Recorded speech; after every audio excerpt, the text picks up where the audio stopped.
Good morning. Nice little Saturday. I'm in the office early as usual, just getting in the right headspace to start seeing patients. And every now and then I cruise across like different like fitness influencers and stuff like that just to see what kind of stuff they're doing. Once in a while I find something that's a real gem. Most of the time it's crap. Well, this morning I found some crap. I thought I would share it with you because it's a good learning point. So here's the deal. This guy was talking about his low back routine. Do this every day and your back won't hurt.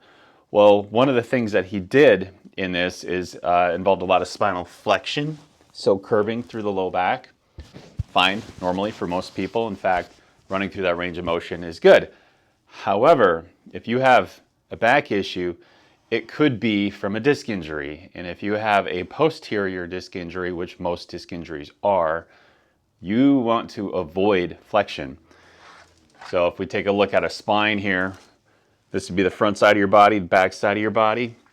If you bend forward, it's going to put pressure on the front side of the disc, which will push it back towards the injury site. So frequently when I see people with disc injuries, I tell them to avoid flexion for a while. Just allow it to heal. So every time they flex, it's like picking a scab.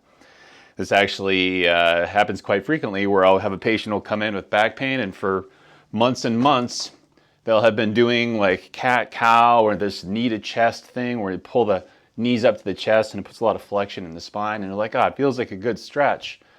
Sure, it might feel like a good stretch, and it might be for the tissues, the superficial tissues in your back, maybe your spinal erectors. However, if you have a posterior disc injury and you're putting a lot of flexion in that spine, you're picking that scab, that area on the back where it's trying to heal, and it's pushing disc material against it, and it's aggravating that, and it just won't heal.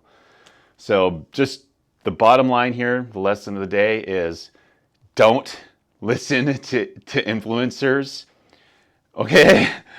Unless you know a little bit about anatomy, physiology, like if you had a bunch of these injuries and you understand them, or if you're not sure, just ask someone like me. Don't take an influencer's opinion on how to manage back pain or shoulder pain or knee pain as gospel. They're just trying to get your attention. Have a good day.